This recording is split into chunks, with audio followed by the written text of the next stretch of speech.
Breaking news, Ben Carson surging. The Republican candidate leading a new national poll of GOP voters just released. Carson at 29%, up 7 points from early October, and now 6 points ahead of Donald Trump.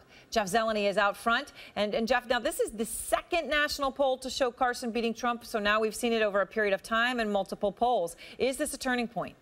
Aaron, it certainly could be a turning point in this race. And it's so interesting because the Republican electorate now seems to be saying that they like Ben Carson. Of course, his demeanor could not be more different than Donald Trump. Donald Trump was the leader throughout the summer into the early fall. They liked his brashness. They liked, how sharp his edges were.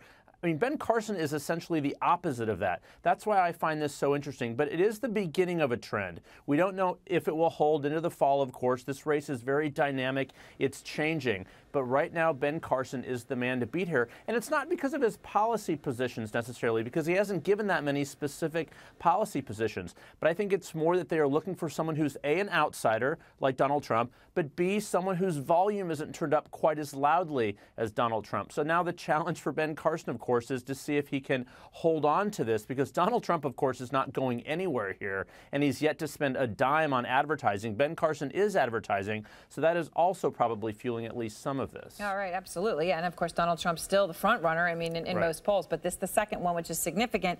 Now, Marco Rubio, many people say he won last debate. He got a lot of credit for that. He's essentially flat, though, in this poll. Is that a concern? I understand it was done before and after the debate.